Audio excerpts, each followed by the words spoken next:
Ah, tá. Agora tá funcionando. Bom, gente, bom dia. Espero que estejam gostando do GEL. Se tiverem feedbacks, eu acho que é legal acompanhar também o que vocês estão achando, até para a gente melhorar, né? E, enfim, então eu sou Thiago Mota Sampaio, sou docente aqui da área de psicolinguística e sou o tesoureiro do GEL nessa gestão. Bom, vim aqui para apresentar a mesa, até porque eu que convidei a mesa, né? Então, eu acho que é uma atitude legal eu estar aqui apresentando todo mundo. E outro ponto interessante também é que eu sou coordenador associado do curso de fonoaudiologia aqui, que é um cargo que é realmente do departamento de linguística. E então, até por isso eu tenho tido um pouquinho mais de interesse. Eu estou só começando a tatear essa parte de lidar com questões clínicas em linguagem. E até por isso seria interessante ter aqui especialistas em linguística clínica, né? Ou no que a gente está chamando de linguística clínica, né? Mas, enfim, a gente tem a neurolinguística, a própria psicolinguística, que é a minha área, tem vários trabalhos também nessa questão clínica e tal. Então, para isso, a gente vai ter aqui a professora Renata, que é docente lá do curso de fono também. Recém-docente, né? Você chegou esse ano? Isso, em janeiro. Então, obrigado por aceitar mediar essa mesa. Então, a Renata é fonoaudióloga e linguista também, né? E, além da Renata, ela vai depois apresentar todo mundo, mas a gente tem também a professora Fernanda Miranda Cruz, que é da Unifesp, e a professora Larissa Mazzucchelli, que é da Federal de Uberlândia. E, na prática, a gente está em casa, porque quase todo mundo veio daqui também, né? Ou veio ou está aqui. Então, de novo, muito obrigado à mesa por ter aceitado o convite e vou passar a palavra para a professora Renata.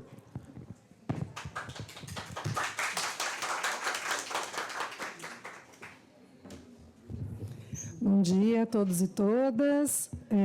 Agradecer mais uma vez ao convite, estar aqui na minha casa de sempre, na verdade, né? Porque a gente circula aqui pelo IEL e gosta de discutir e debater os temas e vamos fazer funcionar aquilo que a gente tem produzido, né? E sem discussão não tem a riqueza que merece. Vamos começar, então?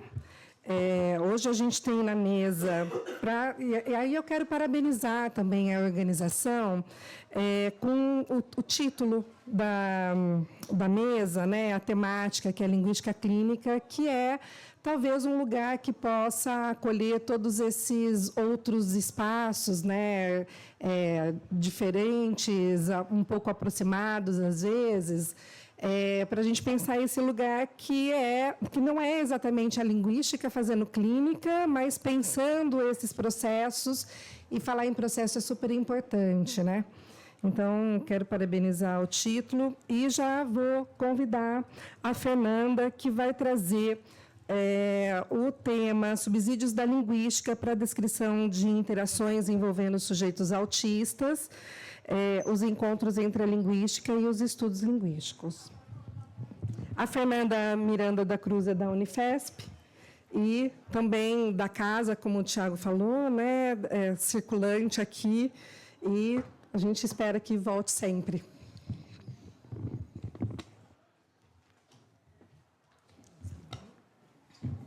Bom dia. Bom, agradecer a Renata, né, que vai compartilhar a mesa comigo, Larissa também. Queria agradecer ao Thiago, né, em nome do Thiago, toda a diretoria do GEL e a organização também do GEL pelo evento e pelo convite para participar dessa mesa. Eu vou... interessante a mesa, né, o convite era para pensar a linguística clínica, e daí eu pensei como organizar essa apresentação, uma vez que nem todos os trabalhos que estão na interface, que trabalham com linguagem em contextos de alterações linguísticas cognitivas, talvez estejam abrigados sob uma rubrica de linguística clínica. Então, pode ter especificidades dessas áreas. E eu tenho feito um trabalho que é um trabalho com interações das quais participam sujeitos autistas, e a minha contribuição, digamos assim, é justamente na descrição dessas interações. E isso é um tema que toda hora conversa com as questões que também estão pertinentes numa agenda clínica do autismo, né? Então, o trabalho que eu trouxe hoje, vou pedir, acho que a Natasha para passar, porque eu vi que daqui, tá? Vou situar um pouco o autismo, né, ou os transtornos do espectro do autismo. É uma condição do neurodesenvolvimento, então uma condição chamada uma condição neurobiológica que afeta linguagem, cognição e interação social. Isso é uma forma geral de apresentar o autismo. Tem uma variação entre chamar transtorno do espectro do autismo ou autismo, isso tem a ver também com uma conversa mais próxima, com uma discussão no campo da neurodiversidade, que é como se referir às pessoas autistas ou como se referir ao autismo. Então, esse debate tem promovido discussões sobre se falaria numa condição do espectro do autismo, se falaria em transtornos ou se falaria em autismo. Esse tema do autismo ele é relevante por várias razões. Em termos de incidência, embora os estudos populacionais de incidência do autismo, a gente não tem uma varredura muito grande para dados no Brasil. Se tem como uma referência o Centro de Controle de Doenças, né, de alterações específicas dos Estados Unidos, que é um marcador orientador de incidência, que vai falar de um aumento da incidência, 1 para 150, nos dados de 2002, 1 para 68, a cada 68 crianças, uma criança com diagnóstico de autismo, e 1 para 59 em 2014, e os dados 1 para 54 em 2020. No Brasil, você encontra os estudos sobre a incidência falando de 1 para 70, 1 para 69, com uma variação desses estudos. Mas todos indicam que há uma incidência significativa de autismo na população ou do diagnóstico de autismo na população. Em termos de critérios para o diagnóstico clínico, é um diagnóstico multidisciplinar, obviamente, né, que vai envolver várias áreas do conhecimento, e que foi sofrendo transformações ao longo das edições, né, do diagnóstico das doenças mentais, né, um manual que organiza um pouco o que vão ser os critérios para diagnóstico de condições cognitivas ou mentais. Essas edições, elas vão também modificando os agrupamentos para o diagnóstico do autismo. Então, a gente está na 5ª edição e tem 2 elementos centrais que são a presença de déficits considerados persistentes na comunicação social, na interação, em diferentes contextos, né, desse sujeito, em diferentes contextos da vida dele, e padrões de comportamento e interesses ou atividades restritos e repetitivos. A linguagem, isso a gente vai voltar lá no final, ela não é exatamente um critério de diagnóstico, um primeiro critério de diagnóstico. Então, ao mesmo tempo que, quando você vai falar de alterações na interação e na comunicação, linguagem é um dos aspectos, indicadores importantes para o que está alterado no autismo. Vai se falar também, em termos de autismo, também em fenótipo linguístico, né? O tema do autismo não é um interesse só das pesquisas clínicas, ele é um interesse das pesquisas clínicas, educacionais, linguísticas e antropológicas. Tem uma pergunta de uma antropóloga, o nome dela é Elizabeth Fein, e ela tem estudado autismo, e ela se pergunta assim, o que eu estudo quando eu estudo autismo? Essa é uma boa pergunta, e essa é uma pergunta que tem me guiado um pouco. Cada vez que eu me debruço sobre dados do autismo, ou sobre um campo de interação com pessoas autistas, a pergunta é, o que eu estudo quando estudo autismo? Isso fica como uma pergunta latente.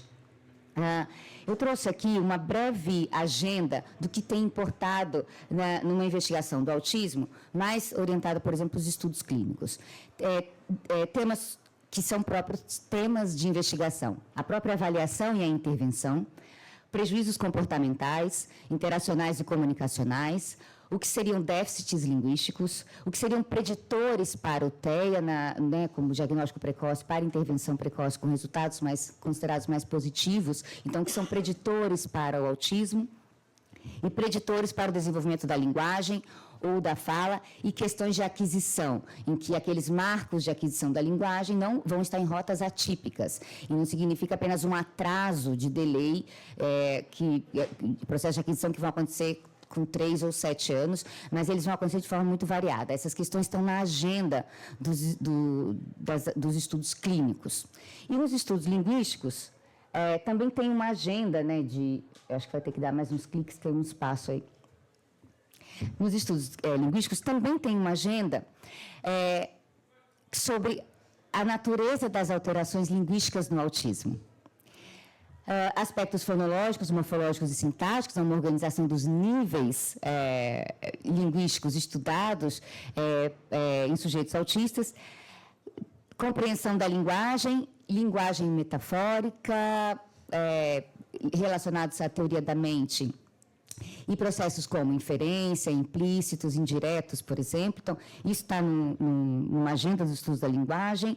Aspectos pragmáticos, a própria aquisição da linguagem também. Uma neurobiologia da linguagem, que tem uma identificação, os estudiosos estão interessados por ser uma condição neurobiológica que afeta a interação social e acaba afetando a linguagem, aqueles elementos que estão... se há conexões atípicas cerebrais, a relação entre isso e mutações em genes muito difusos. Então, o autismo tem essa caracterização, o que faz um desafio muito grande para as pesquisas que estão interessadas em genética, por exemplo, e aquelas interessadas na neurobiologia da linguagem. Essa é uma agenda também importante, e a própria descrição das interações. Tudo isso vai trabalhar com modelos linguísticos muito diferentes, mas tem um elemento interessante que é um reconhecimento de muitos estudiosos de que a linguagem ficou em segundo plano na agenda dos estudos do autismo. Você encontra muito mais estudos sobre a interação social e sobre comunicação, o que significa isso, né? E menos estudos considerados descritivos dos níveis linguísticos, né, fonológicos, morfológicos e sintáticos. E, em parte, isso tem a ver com essa primeira caracterização do autismo como um problema de comunicação, de comportamento e de interação social. Sobre tem uma variabilidade, uma heterogeneidade, sendo identificada também como um elemento que dificulta, que é um desafio para pensar estudos organizados em padrões, por exemplo, em testes avaliativos, em protocolos para aspectos específicos do autismo. E um dos temas, né, que tem sido comentado e se fala muito, que há uma grande variabilidade no espectro do autismo, variabilidade de perfis, variabilidade de apresentações. Eu trouxe aqui um material que tem a ver com, foi retirado de um documentário que se chama Estimados Autistas, é uma produção feita por autistas, né? O Cristiano Oliveira produziu um documentário muito interessante de jovens autistas falando sobre as suas experiências. E quando se fala em autismo, vai falar de graus de suporte do autismo.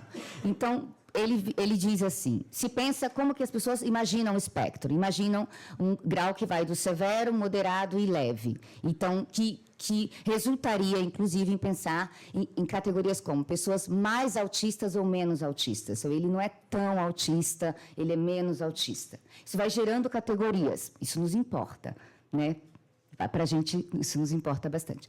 E ele vai dizer, olha, o espectro é o seguinte, como é uma condição que vai afetar várias dimensões cognitivas, cognição, né, entende de uma forma muito ampla, hipersensibilidade, comunicação, comorbidades que podem estar associadas de natureza mais médicas, clínicas, fisiológicas e outras de natureza psíquica, psiquiátricas, por exemplo, socialização, coordenação motor e comportamentos repetitivos, pode haver um sujeito que vai ter mais necessidade de suporte em uma dimensão e menos em outra. Isso vai fazer uma combinação muito singular do autismo daquele indivíduo. Então, tem essa antropóloga, Elizabeth Fein, tem uns insights muito interessantes, a antropologia tem insights muito interessantes. Ela fala o autismo de Steven, o autismo de Pedro, justamente trazendo para um primeiro lugar quem é essa pessoa com todas as configurações de fatores que compõem o que é um sujeito. Bom, a variabilidade tem aparecido como um tema interessante também. Por exemplo, alguns autores vão falar uma heterogeneidade de níveis linguísticos, morfológicos, fonológicos, sintáticos, semântico e pragmático. Então, uma pergunta tem dissociação entre esses níveis? Ele se apresenta em dissociação? Então, o que significa, por exemplo, um nível pragmático considerado alterado numa preservação de estruturas linguísticas, como essas interfaces conversam. Trajetórias de aquisição, que são muito variadas, E os distintos perfis. Então, quem está trabalhando com o tema da variabilidade do autismo está falando dos perfis. A variabilidade é uma questão prática também. Por que ela é uma questão prática? Quando eu faço trabalhos de colaboração com escolas, por exemplo, eu chego nas escolas, eu comecei a perceber que as pessoas me falam, eu tenho tantos alunos autistas e tantos são não verbais. Isso aumenta a preocupação do trabalho de orientação com esses estudantes autistas, o fato de ele ser não verbal, porque a gente está em organizações de práticas sociais muito ancoradas em práticas verbalmente organizadas.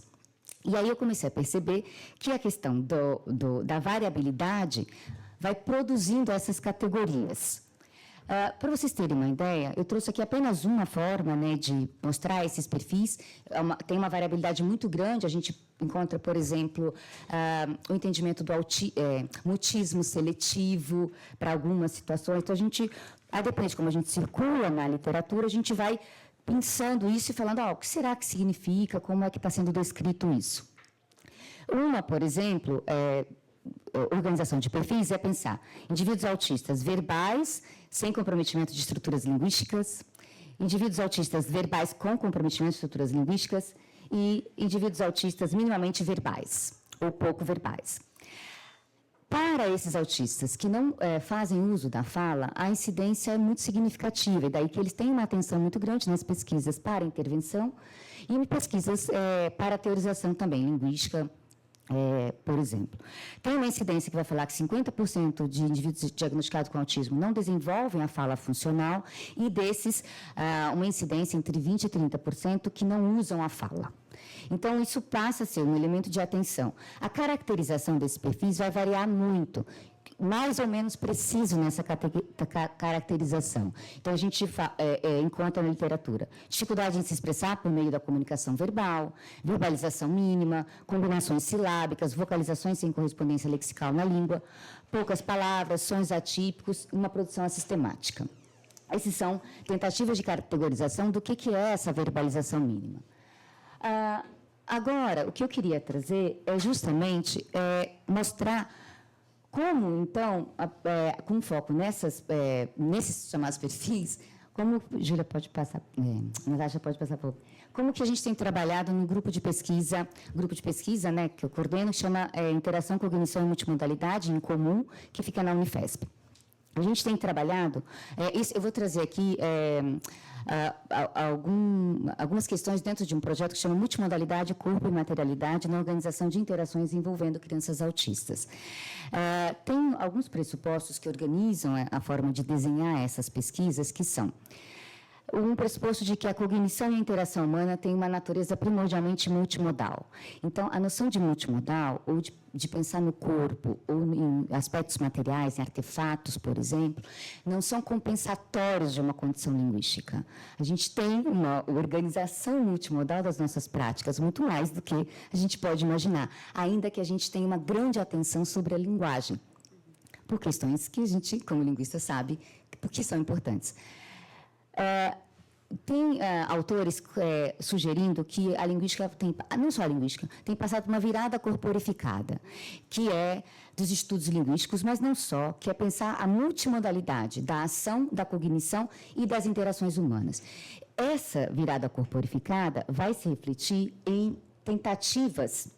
Esse é um dos autores que vai falar dessa virada corporificada dos estudos linguísticos, que vai falar o seguinte, olha, a construção das ações interacionais, no que diz respeito à multimodalidade da interação, envolve uma ecologia de sistemas semióticos, que são estruturalmente distintos entre si, então não é que há semelhanças entre eles, mas que eles se relacionam. O foco analítico está justamente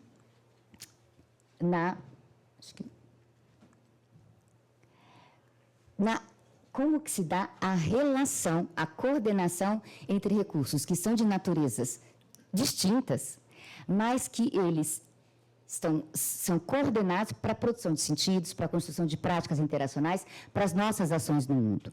Então, o foco está em como acontece a coordenação. Para isso, tem que esse campo teórico faz uma coisa que é levar os aspectos linguísticos entendê-los como recursos. É como se fosse uma redução dos aspectos linguísticos.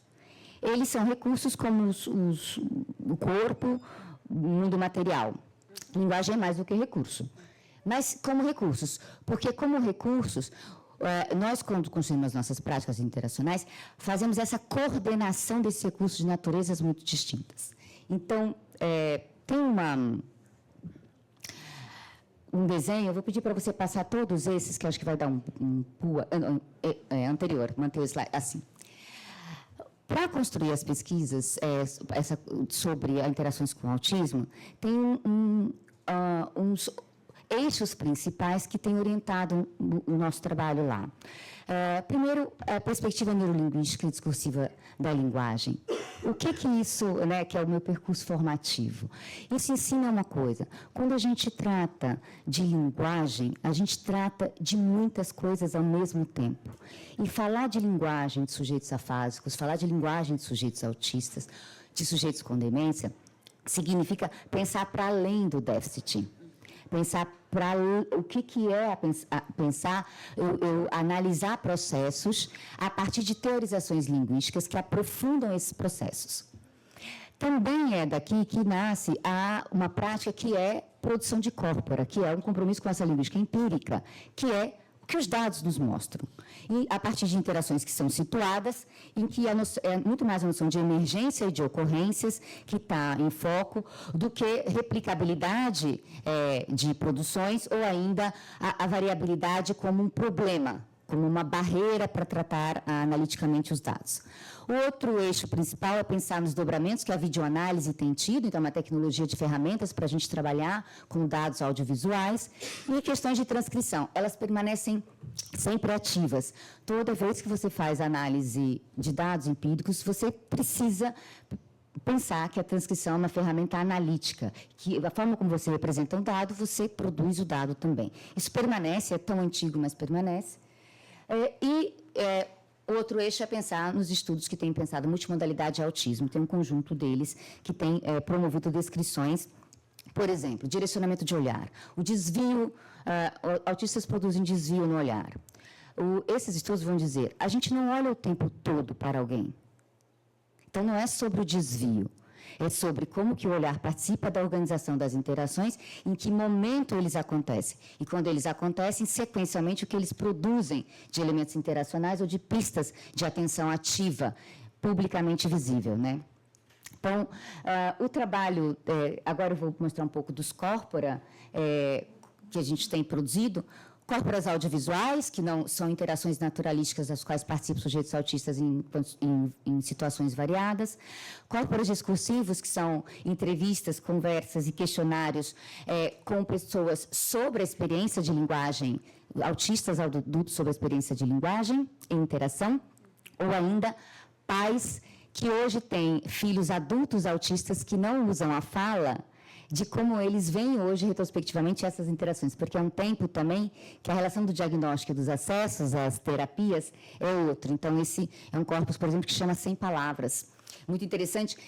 E um outro corpus que a gente chama de uma documentação audiovisual, que é uma parceria que a gente tem feito em estudos de investigação de corpo, com pesquisadores da dança e do corpo, para pensar o aprofundamento das discussões de corpo a partir de outro lugar de encontro. Esses corpora têm produzido um entendimento. Então, assim, aqui é um pouco para dar materialidade, digamos assim, é como que a gente tem trabalhado. Então, tem desde lá de cima dos corporas audiovisuais que produzem essas interações em contextos variados. Aqui, essa figura, logo aqui que tem duas bolas, testando câmeras que podem pegar mais detalhes da interação em parceria com fonoaudiólogas, por exemplo, em sessões de terapia. Ali, retornos de pesquisa, quando a gente faz a confrontação dos vídeos analisados com educadores ou com profissionais, por exemplo, para ver o que a gente tem mostrado e visto nessas análises e como isso vai fazer refletir sobre categorias que estão sendo operacionalizadas muito facilmente. Ele é não verbal, ele não desenvolve a linguagem. E entrevistas com familiares de pessoas autistas ou com pessoas autistas também sobre experiências na linguagem. Agora, esse daqui é slide, em que são laboratórios de trabalho com investigação com o corpo, laboratórios práticos, inclusive. E aqui embaixo é um trabalho em que uma oficina que foi concebida que chamava Escutar o Não Verbal, em que todos são pais de chamadas crianças não autistas, quer dizer, autistas não verbais, e que pensavam as suas relações com corpo e linguagem e os desdobramentos disso para pensar o autismo. Então, são espaços muito variados em que a investigação vai se ampliando justamente para a gente ir criando o campo, o que é campo de investigação. Esse vídeo é o dado primário, né, que a gente chama, o vídeo bruto. Aí ele passa por um trabalho que é visualização, segmentação e anotação e transcrição, com o suporte do ELAN. São elementos de procedimentos analíticos, né, quando eu visualizo o que eu segmento como uma unidade analítica que vai fazer ter uma reunião de fenômenos e ocorrências pertinentes. Depois da segmentação das ocorrências, vai se montar coleções. O que são coleções? É a visualização varrida, na grande varredura dos corpora audiovisuais, para ver se tem elementos semelhantes daquelas ocorrências, para começar a fazer as coleções. A anotação, é uma ferramenta de anotação e é uma ferramenta que subsidia a transcrição. Ele não faz a transcrição automática, né? A gente acha, às vezes, legal, não faz, é um grande trabalho, né, o ELAN. E também elementos que hoje importam, que é assim, como transcrever o silêncio? O que é silêncio quando você está pensando em interação? Então, isso é uma problemática de procedimento, de transcrição, analítica e também de teorização, quando você está falando, por exemplo, de interações e que nem sempre a fala, como recurso visível, parece disponível. Então, como é que eu transcrevo esse silêncio, ou o que eu considero unidades analíticas pertinentes de estruturas daquela interação que são relevantes para fazer a anotação. Esse trabalho vai dar uma transcrição que não é tão legível assim, mas ela é muito mais uma ferramenta, assim, é algo, eu preciso passar por isso para chegar em elementos de análise. Então, muito rapidamente, todos os elementos em vermelho são sincronizações, essa é a palavra-chave desse tipo de trabalho. Eu quero saber como coordena recursos de distintas naturezas semióticas. Língua, corpo e o mundo material. E a coordenação passa por um elemento que é da sincronização. A sincronização é ou simultaneidade, que não precisa ser concorrência, ou logo depois, ou logo antes, como sequência, né? O que projeta e o que responde retrospectivamente a algo. O que está em vermelho é quando tem uma produção verbal, por exemplo, alinhada a algum gesto ou ação corporal, que vão ser coisas diferentes. Azul são os silêncios verbais, e nesses são marcadores importantes de pequenas unidades, porque essas marcações e não uma soma de pausas, por exemplo. Pausas já não é um elemento que funciona, né, para a gente falar. E aí a Clara faz, eu estou com frio, Lu. E a Luísa fala, tissal, e faz um gesto da mão. E olha para a Clara, e a Clara olha para a Luísa, e a Luísa faz tissal, gesto da mão, e pan, e ri. Lá em cima, as imagens na sequência vão ser o momento que a Clara se senta, o momento em que a Luísa olha para o canto da poltrona, o momento em que ela toca a poltrona, e é logo depois que ela vai começar tissal, fazendo aqui um gesto embaixo da mão, tissal, e depois pan, e o olhar mútuo entre elas. Fecha o que a gente chama de uma unidade. Aqui fechou. O olhar mútuo, normalmente, ele, né, projeta feedbacks, por exemplo, ou o turno do outro. Depois desse trabalho de segmentação, é que, retrospectivamente, eu vi, como analista do vídeo, que havia uma pipoca. Vocês estão vendo uma pipoca ali, ó? Tinha uma pipoca ali. Eu não vi a pipoca antes. Eu vi a pipoca depois, como analista. O vídeo, ele não é uma documentação total dos detalhes. O analista é que precisa considerar o que é pertinente para aquela análise a partir, dessa perspectiva, da orientação que os participantes dão. Aí, seguindo, agora que a gente sabe que essa pipoca estava ali, a Luísa continua. A Clara, que é a irmã dela, diz, você derrubou no chão, sem falar pipoca. Ela ri. A Clara ri também, alterna o olhar, várias vezes, não fui eu, hein? Ela ri, eles entram, né, numa situação, as duas entram numa situação de brincadeira. Não fui eu, daqui, ela vai pegar a pipoca no chão, daqui eu jogo fora. A Luísa repete. Ela disse anteriormente, tissal pan. A Clara disse, não fui eu. A Luísa disse, pan você. Depois, comer não pode comer a pipoca, depois eu jogo. Deixa aqui. A Luísa insiste. Pan você, faz o mesmo gesto de mão para pan e você. A Clara, comer pipoca do chão, ou a Luísa ri, não pode. A Luísa continua rindo da situação. Ela faz o gesto antes de mão e faz tissal, pan, você e ri.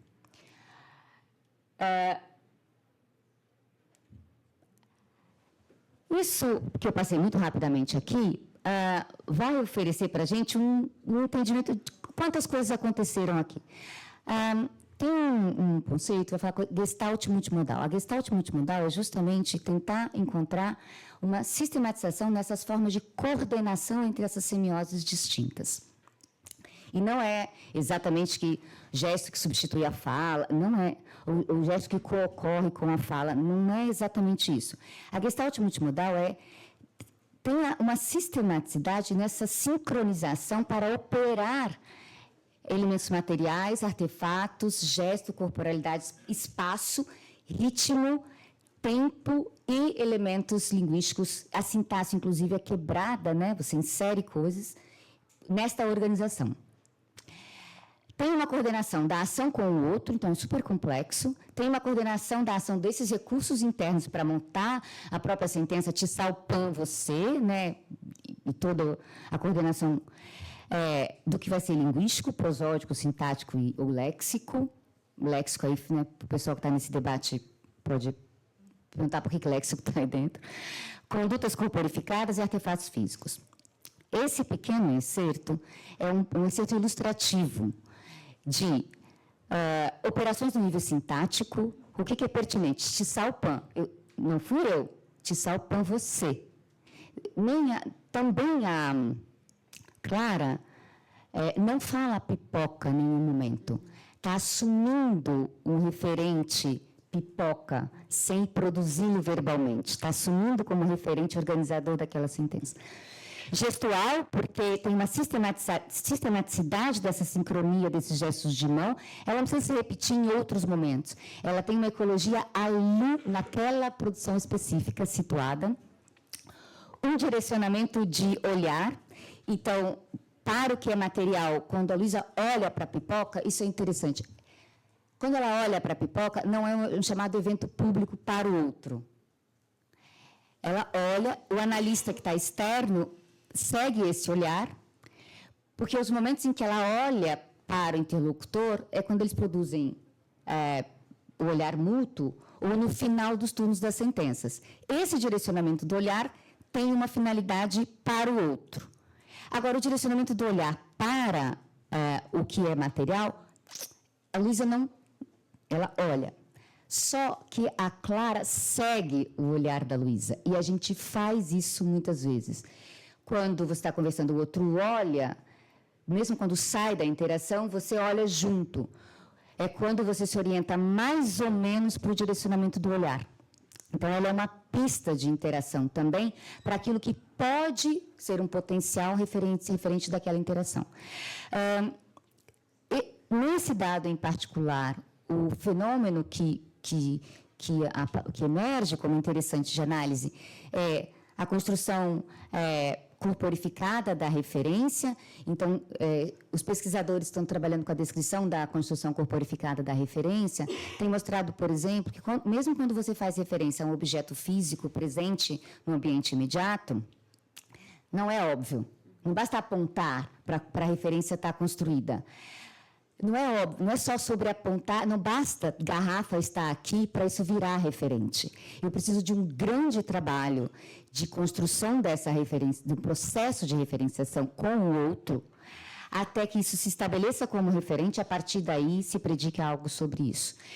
esses estudos que trabalham com as chamadas interações típicas, ou seja, que não tem nenhum participante com alguma alteração cognitiva, oferecem pistas de organização da construção da referência corporificada. Quando você volta para dados em que a linguagem verbal não está tão disponível assim, você reencontra esses padrões de construção da referenciação corporificada nesses dados. Para isso, isso é um elemento interessante trabalhar com a Gestalt multimodal, que ela vai se reproduzindo também em outros lugares em que a fala não é o organizador central das interações, embora a fala seja muito importante. Mas a gente também constrói interações sem a presença da fala, mas organizada não por outros meios, porque é isso, né? Mas é sobre a própria organização da interação. Atenção compartilhada, atenção mútua e linguagem. Esse é um nicho organizador das estruturas linguísticas também, da linguagem, do funcionamento da linguagem. Esse dado traz aspectos interacionais, atenção conjunta, introdução do tópico, de iniciativa da Luísa, mecanismos de alternância de turnos que correspondem aos padrões que têm sido descritos, sincronia interacional, porque tem um ritmo dessa interação, uma temporalidade da interação, e aspectos sociocognitivos, por exemplo, o riso. Tem se trabalhado o riso como elemento universal de todas as interações. E o riso é um marcador importante de várias leituras cognitivas, sociocognitivas com o mundo, do que se ri, do que é risível, de formas e que momentos que o riso aparece numa interação, né, temporalmente. E um outro elemento sociocognitivo interessante nessa interação é o que é narrável. A Luísa Tissalpan, você elege um episódio que é narrável, que é você derrubou a pipoca que eu tinha guardado aqui. Ele passa pelo mesmo tratamento, né, de transcrição e tal. Eles não chegam necessariamente no entendimento mútuo do que é NAI. Oi, NAI. Mas a Amanda adulta incorpora essas produções em momentos específicos. Vai para pistas NAI, que olha para o tênis e tal, proximidade para o usuário, vai para as pistas de contextualização, né, pode se chamar. Tem uma organização que faz uma manutenção intersubjetiva de uma interação. Essa pesquisadora vai trabalhar com isso. Sujeitos com grandes prejuízos de linguagem, como é que a intersubjetividade se mantém? Organizada com base em quê? E ela vai pegando estruturas de uma temporalidade de estar junto, bem marcadas na interação. Esse é um bom exemplo. Depois se dissipa também, não precisa voltar para tentar resolver esse mal-entendido do que NAI, está tudo certo. E agora, eu acho que o último minuto, não sei se passei, talvez, o último minuto ou não? Não, está ótimo. O slide dessas contribuições, pode, acho que, lançar todos, que eu acho que a visualização... Eu acho que eu tenho pensado, a documentação multimodal de práticas interacionais, ela pode diminuir a distância entre descrições muito gerais, né, de prejuízos de linguagem, de interação social de comunicação, e oferecer uma percepção do que é uma variabilidade, né, que ocorre. Colabora para uma descrição dessa variedade de configurações interacionais, então é muito mais interessante pensar em várias configurações interacionais possíveis, para a compreensão também de sociabilidades que são possíveis. A Elinor Ochs vai falar de sociabilidade autista, por exemplo, que é pensar que coordenações são mais favoráveis para a integração de pessoas autistas em ambientes interacionais. Práticas interacionais deixam ver formas de experiência com linguagem, né, que não tem a ver com a linguagem que informa o tempo inteiro, né? O enfoque multimodal ajuda a ampliar a descrição de interações e colocar em debate a produção muito rápida de categorias como perfis não verbal, verbal, não falante. E essa é a minha última frase, a Donna Haraway, que é uma pensadora, ela tem um livro recente e ela fala sobre... Existe um exercício ético que é, quando você está diante de algumas situações, que é ficar com o problema. Ficar com o problema. Isso é uma contribuição que a linguística faz. Ela fica com a linguagem. Antes de produzir as categorias muito rápidas né, de perfis, tal, ela fica ali no miudinho do que o empírico, né, ajuda a ver. Então, esse eu acho que é um princípio geral de uma contribuição, que é tudo que também vai alimentar a teorização linguística importa. Esses dados eles são ricos para a teorização e eles são ricos também para você produzir uma diversidade de formas de ver configurações interacionais, de estar no mundo com linguagem. Obrigada.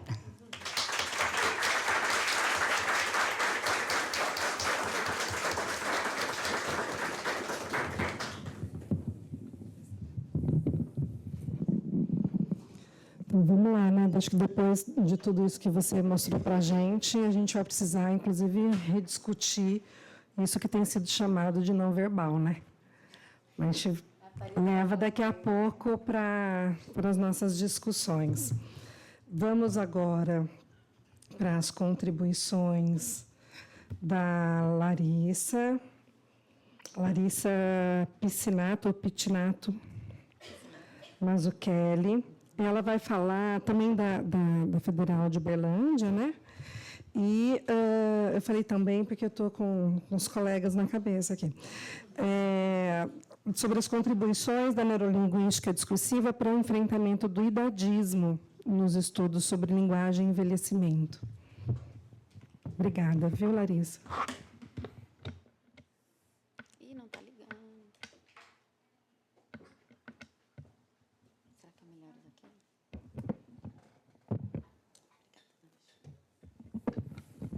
Bom dia, bom dia. Queria começar agradecendo a comissão organizadora do GEL, em nome do Thiago, né? Queria agradecer, né, a divisão da mesa com a Fernanda, né? Agradecer os intérpretes também que estão aqui com a gente, a monitora, a Natasha, que está ajudando. E vou começar já a falar, tá bom? Sem muitos meandros.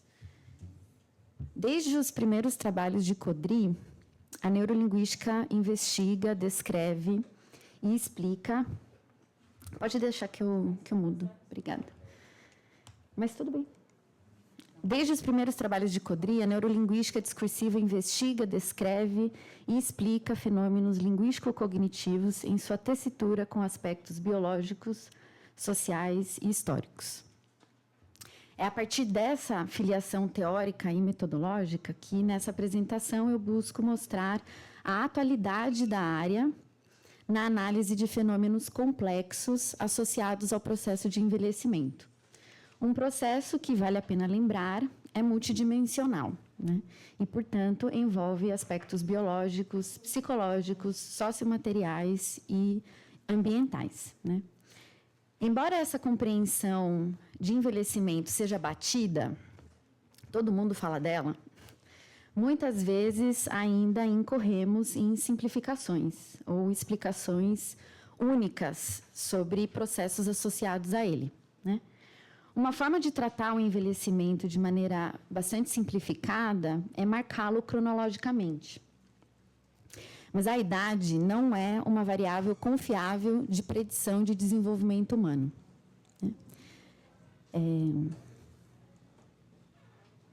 Como argumenta... Opa!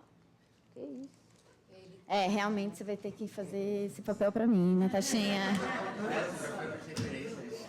Caraca, ninguém esperava, né? Vai com calma, né? Bom, como argumenta Staudinger, uma idade cronológica de 75 anos, por exemplo, pode estar ligada a uma idade biológica e cognitiva diferente, né? O desenvolvimento humano e o envelhecimento não são apenas um processo biológico, mas são interativos por natureza, né? Como resultado, é caracterizado por uma plasticidade impressionante que implica a relatividade do significado da idade cronológica. Esse é um exemplo, né, de uma forma de simplificar o envelhecimento. Uma outra forma de pensar o envelhecimento em termos simplificadores é pensá-lo apenas a partir do corpo. Mas os tecidos e os órgãos envelhecem em ritmos diferentes, a depender de condições genéticas e ambientais e da relação do sujeito nesse processo. A própria noção típica de pessoa como um organismo individual, estável, pode ser problematizada. Tem sido problematizada por teorias mais recentes na biologia e na genética, inclusive, né? Hoje sabemos que, biologicamente, cada um de nós já é uma comunidade. Apenas cerca de metade das células nesse envelope do nosso corpo são Homo sapiens. O restante é formado por bactérias, vírus, eucariontes, como protozoários e fungos, né? Somos um coletivo, né? Essa teoria do holobionte, que a Haraway também trata, né? Somos um coletivo de inúmeros organismos vivos que se interrelacionam, né? Esse microbioma humano é dinâmico, sociomaterialmente variado e do qual dependemos para sobreviver. Né? Agora, uma terceira forma de simplificar um envelhecimento é determiná-lo geneticamente. Os próprios avanços nos estudos genéticos estão colocando em xeque a imagem de um código genético estável e fixo no nascimento, né? Como se fosse um processo essencial, né? O nosso DNA é essencial, que vai determinar, inclusive, como é que a gente vai morrer. A epigenética vem mostrando que as experiências ao longo da vida não afetam apenas significativamente a expressão genética, mas processos genéticos básicos transformam os genomas em nossas células. De modo que, na idade adulta, 2 células em um cérebro individual não compartilham exatamente o mesmo genoma, né? Esse é o trabalho que vem sendo mostrado, por exemplo, por Pacola, em 2016. Mootri e Gage, em 2006, sugerem que essa heterogeneidade genética é a chave e que tem a ver com a presença desses micro-organismos que estão aqui no nosso organismo, né? Que essa heterogeneidade genética é uma das chaves para compreendermos a complexidade do funcionamento cognitivo e da própria consciência. A neurodiversidade, nesse sentido, não é simplesmente uma postura ético-política para diferenças empíricas entre pessoas, mas uma caracterização fundamental do cérebro. Eu estou trazendo esses 3 caminhos bastante diversos, né, de pensar uma simplificação do envelhecimento, né, em termos cronológicos, corpóreos e genéticos, para mostrar quão problemático é pensar o envelhecimento em termos únicos, de tentar definir o envelhecimento em termos únicos, né? Seja uma explicação biológica, seja uma explicação genética, seja uma explicação até social ou cultural, né? Definir o envelhecimento apenas a partir de aspectos culturais, somente em aspectos sociais, somente em aspectos biológicos. No contexto das relações entre linguagem, envelhecimento e cognição, isso se torna relevante, porque os estudos que abordam essa relação, muitas vezes não conseguem se distanciar desses determinismos, de uma genética única, de um corpo humano estável, da idade enquanto marcador de desenvolvimento, como a gente acabou de ver anteriormente num simpósio. Ora se pende para um lado, ora se pende para um outro lado. Ora se fala dos aspectos biológicos, ora se fala dos aspectos culturais, né? É como se os aspectos subjetivos, sociais, culturais e políticos, por um lado, fossem um pano de fundo, e aí, em um outro momento, é como se os aspectos biológicos, orgânicos, ficassem também num pano de fundo, né? Não estivessem ali, de fato, entrelaçados, né? Numa tessitura muito complexa de explicar. Agora, essas 3 tendências em que eu, né, tentei explicar um pouquinho, essas 3 tendências de resumir o envelhecimento em termos etários, por exemplo, faz parte daquilo que tem ganhado destaque, né, que é o idadismo, também reconhecido como etarismo, ageísmo, preconceito etário, né? E aí eu trago aqui o logo do Observatório do Idadismo, que é um projeto de extensão com o qual eu trabalho, eu e o meu querido amigo Marcos, lá na Federal da Bahia, em que a gente tem trabalhado, né, para enfrentar essas produções discursivas que tendem a ficar tanto de um lado quanto do outro, na saúde e na educação, né? Tanto trabalhando com profissionais da educação quanto profissionais da saúde, né? Já que a gente sabe que o preconceito etário é muito forte na saúde, muito forte. Para quem não conhece o termo, né, ele foi cunhado pelo gerontólogo americano Robert Butler, na década de 60, e diz respeito ao processo em que gerações diferentes se reconhecem quase que exclusivamente como desiguais.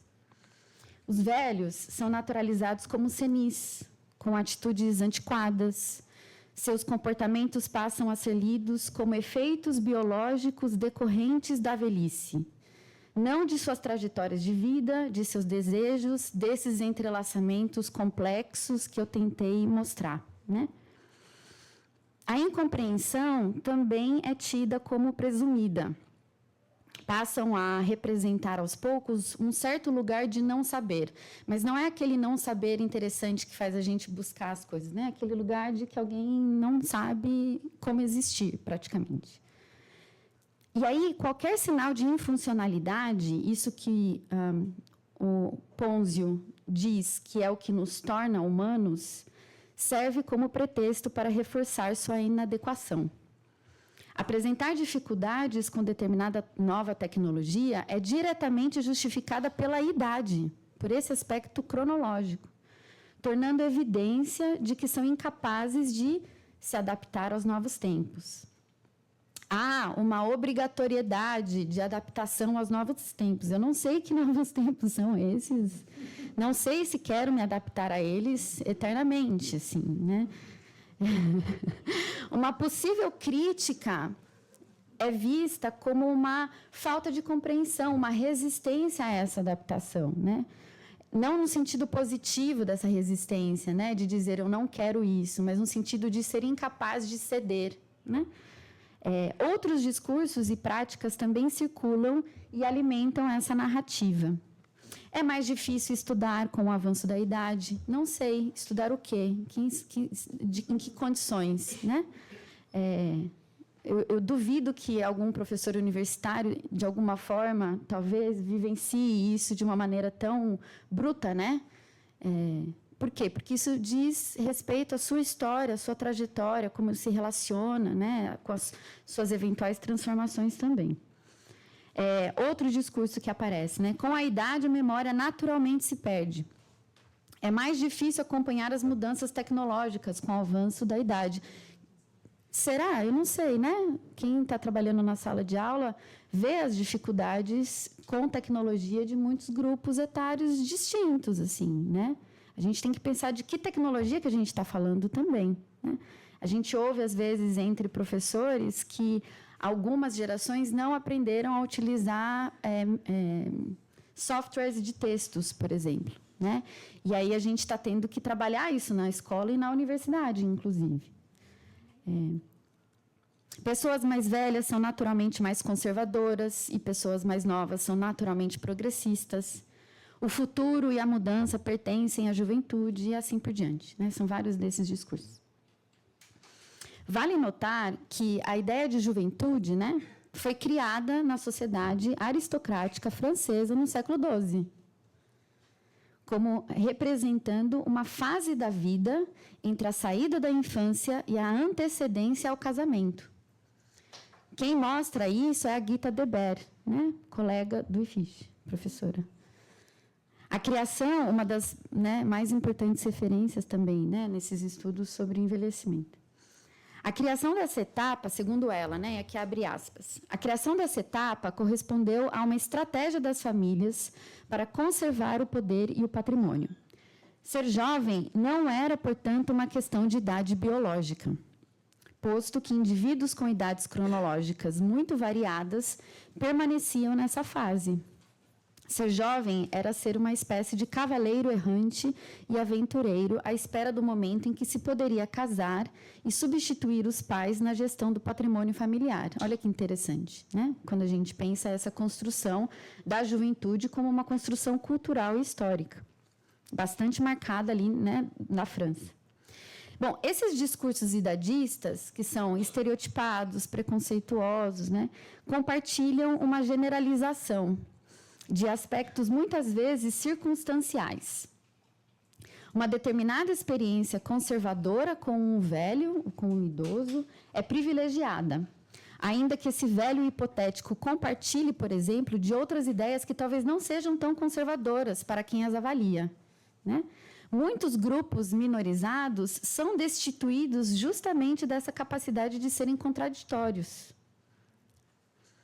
É preciso analisar ainda, por exemplo, que parte do desconforto social com uma memória que falha ou com uma dificuldade em elaborar a fala diz respeito, na minha singela opinião, mas diz respeito à inaptidão da sociedade de lidar com limitações e infuncionalidades, como também nos revelam estudos sobre capacitismo, né? E aí a gente pode citar o Vygotsky desde, né, de tanto tempo falando disso, né, da dificuldade da sociedade de se adaptar à diversidade de existência humana.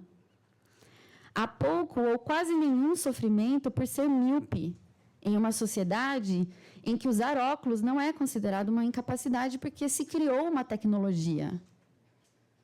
Inclusive, óculos hoje em dia é bem caro, né? Foi cooptado, digamos assim, por um sistema econômico que transformou isso em uma marca de estilo, né? Por exemplo. Por outro lado, pessoas com baixa visão ainda sofrem os efeitos de ambientes mal adaptados às suas necessidades, né?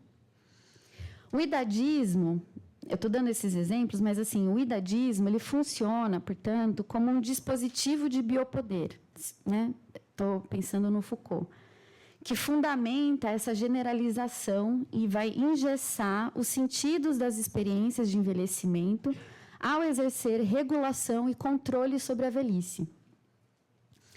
Como nos mostra Imbebe, um filósofo que também trabalhou com Foucault, né? Há aqui, podemos argumentar, uma morte da liberdade, já que os mecanismos de opressão da velhice diminuem a possibilidade de vidas longevas de desfrutarem de experiências diversas, reduzindo, portanto, sua possibilidade de engajamento com a vida. Tornam-se, por vezes, segundo Imbebe, mortos-vivos, né?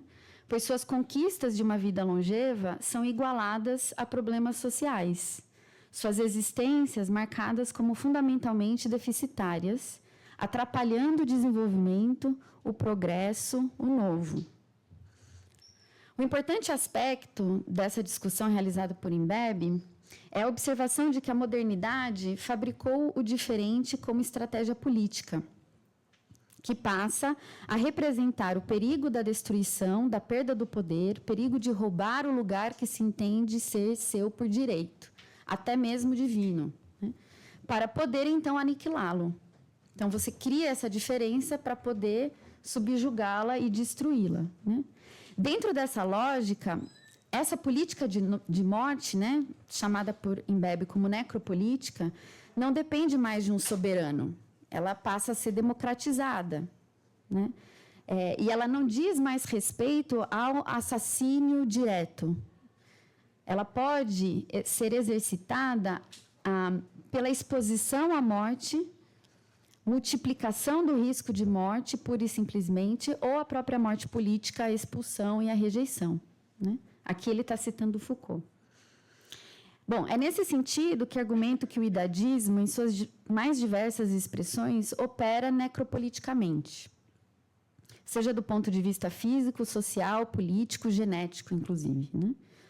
O exemplo mais concreto e aterrador talvez seja o caso da Prevent Senior. Quem se lembra, né, desse caso? Operadora de saúde acusada de distribuir e aplicar tratamentos experimentais sem autorização de seus pacientes, em grande maioria velhos, de coagir médicos a reduzirem o nível de oxigenação de pacientes internados e de alterar declarações de óbito na maior pandemia da história do mundo, né? Até hoje. É importante lembrar que, segundo a advogada Bruna Morato, que fez um depoimento na CPI da Prevent Senior, né, Os casos de pacientes internados que tiveram nível de oxigenação reduzido evoluíam a óbito rapidamente e, como decorrência, havia liberação de leitos. Né? No depoimento dela, a advogada relata ser constante a fala entre profissionais da saúde de que óbito também é alta.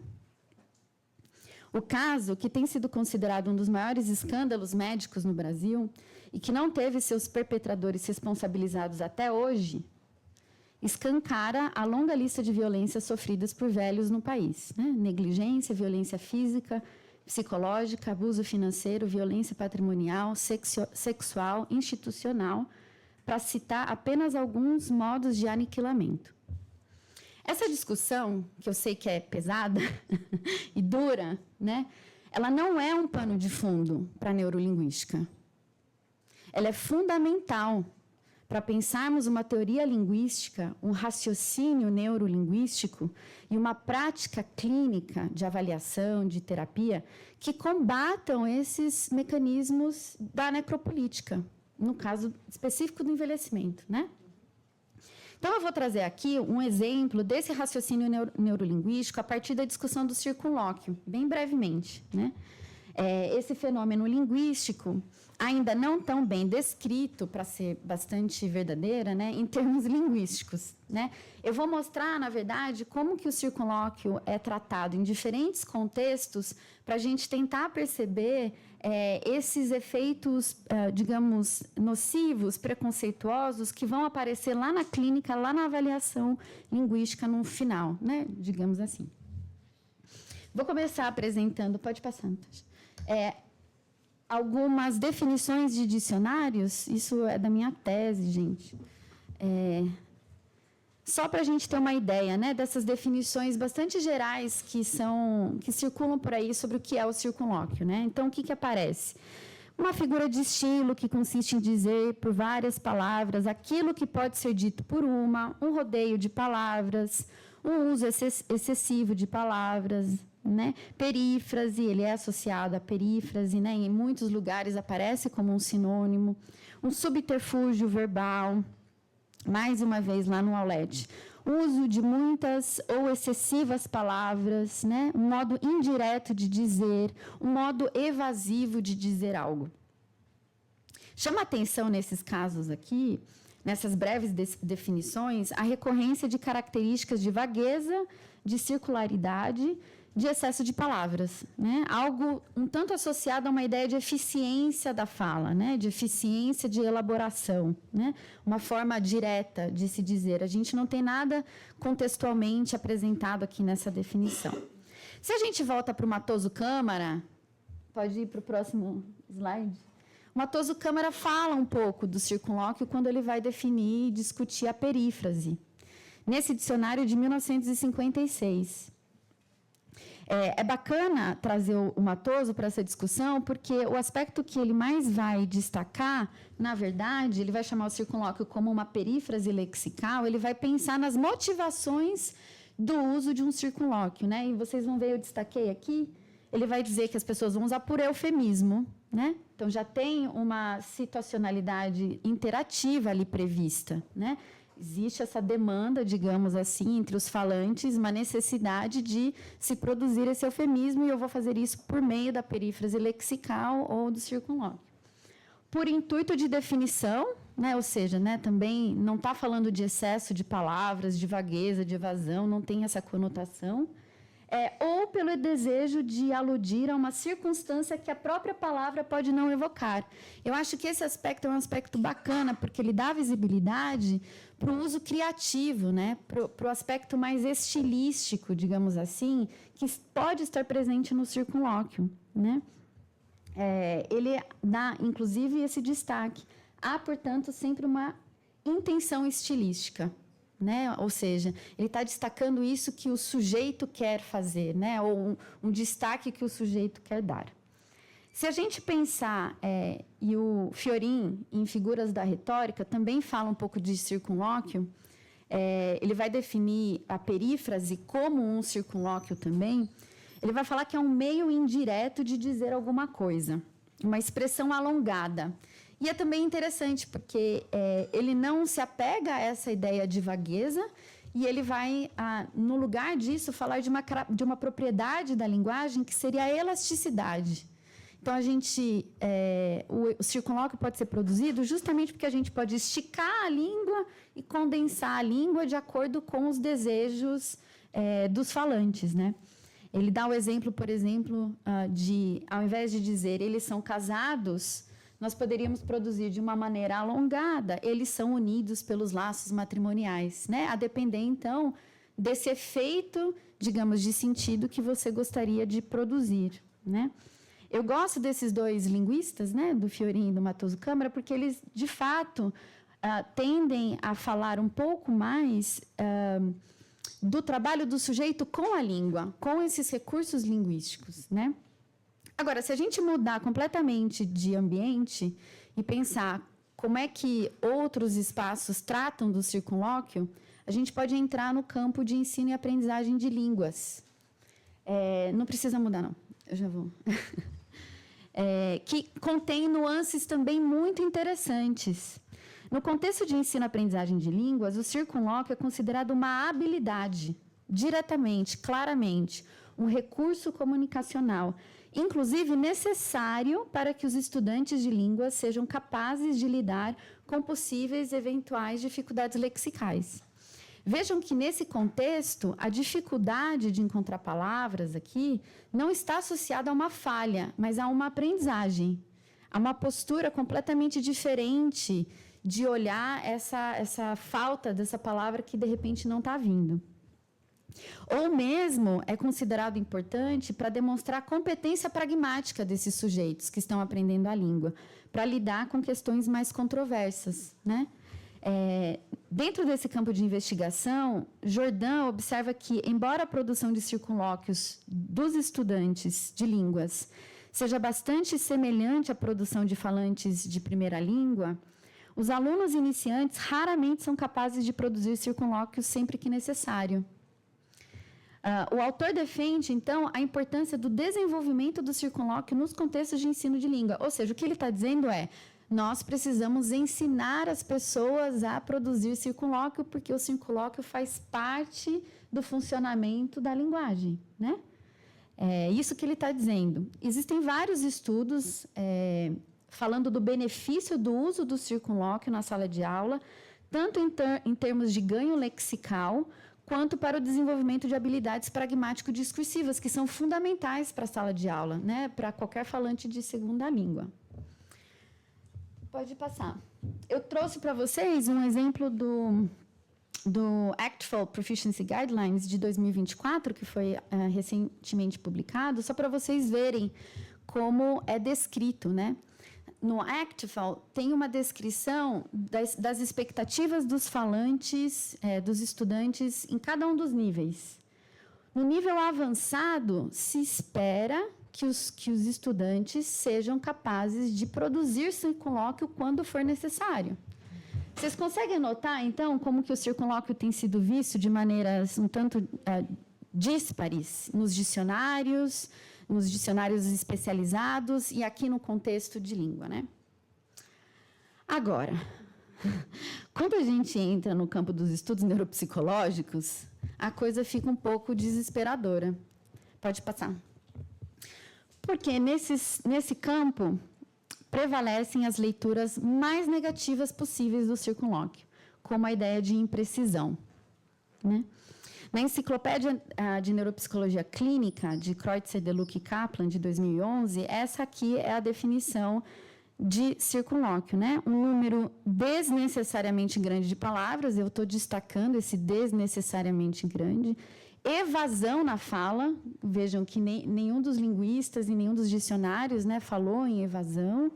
Não aparece como uma habilidade, ou seja, as escolhas, né, para se definir o circunlóquio aqui ficam bastante restritas à ideia do circunlóquio como um problema, né, ou algo para resolver um outro problema. Então, a falta da palavra aqui no contexto de ensino de língua é vista como uma aprendizagem, aqui é somente vista como algo a ser corrigido, né, digamos assim. Vejam, no próximo exemplo, pode passar, Natasha, tem um exemplo de um estudo do Antonucci e McWilliam, que trata da produção de circunlóquio como uma forma de observar as dificuldades dos participantes em nomear. A gente sabe que existem dificuldades de nomeação em contextos, né, de alteração, como afasia, no Alzheimer, né, e tantos outros. Por isso que esse estudo foi motivado, né, para entender essas dificuldades, observar essas dificuldades. Ou seja, as produções aqui foram comparadas e avaliadas a partir de uma expectativa. Então, aqui é um exemplo de um teste de nomeação. Você apresenta uma imagem para o sujeito, ele tem que nomear. Aqui os 2 exemplos são cachorro e bicicleta. E aí os pesquisadores categorizavam cada uma dessas respostas, né, tentando entender o que é que aparece nesse momento em que a palavra-alvo esperada não aparece. É um contexto de experimento, certo? Se vocês notarem, cara, eles perdem tanto quando eles não anotam. Isso eu aprendi com a Rosana e com a Másia. Eles perdem tanto quando eles não fazem as anotações nos experimentos do que é que vem quando não vem a palavra-alvo, né? Porque se vocês olharem aqui embaixo, que esse quadrado vermelho ficou ruim aqui, está deslocado. Mas, em um momento, quando você mostra a imagem do cachorro, o sujeito fala my favorite dog, my favorite animal, né? Meu animal favorito. Que, para a gente, poderia, eu acho que todo mundo concordaria, que isso é um enunciado absolutamente maravilhoso de ouvir, por exemplo, da boca de um afásico, né? De um sujeito com alguma dificuldade e tal. Isso é considerado, nesse estudo, como uma opinião / um circunlóquio vazio. Porque foi, de fato, atravessado por essa ideia de evasão, né? Está muito longe dessa expectativa que eu criei, que é a nomeação. Agora, todos os outros exemplos, a mesma coisa. Da bicicleta, o exemplo de uma opinião ou de um circunlóquio vazio seria: a minha primeira foi a Powder Puff, né? Só um exemplo de como aqui o que fica destacado é essa tentativa de enquadrar a produção linguística e destacar aquelas consideradas vazias, o que poderia revelar aspectos muito interessantes do entrelaçamento entre o sujeito, a língua, a cognição, naquela interação imediata, né? Em vez disso, concentra-se nos déficits, na dificuldade de, enfim, nomear, né? Isso, porque, enfim, para mim isso não necessariamente seria o caso. A partir desses breves exemplos, brevíssimos exemplos, eu gostaria, né, de destacar que talvez não seja tão absurdo questionar se essa leitura enviesada desses estudos da neuropsicologia, né, enfim, em que apaga os aspectos da criatividade dos sujeitos, né, o trabalho do sujeito com e sobre a língua, não advém somente de uma falta de compreensão dos processos linguísticos, ou seja, não advém somente de uma falta de raciocínio linguístico, ou seja, de se basear somente em algumas definições vagas de língua, de não incluir os linguistas na elaboração de manuais sobre linguagem na saúde, não advém só disso, né? De uma falta de discussão sobre as características elásticas da língua, segundo o Fiorin, por exemplo. Eu gostaria de argumentar que parte dessa tendência talvez esteja estruturada na compreensão do que seja o envelhecimento também. Há uma tendência de se associar a dificuldade de elaboração da fala ao envelhecimento, essa vagueza, né? Essa vagueza associada ao idoso. Como se isso não ocorresse em diversos outros contextos normais e patológicos também. É preciso investigar essas produções linguísticas. Eu lembro do caso de uma amiga que sofre bastante com fibromialgia e que relata dificuldade de organização, de elaboração em decorrência da doença e da medicação, né?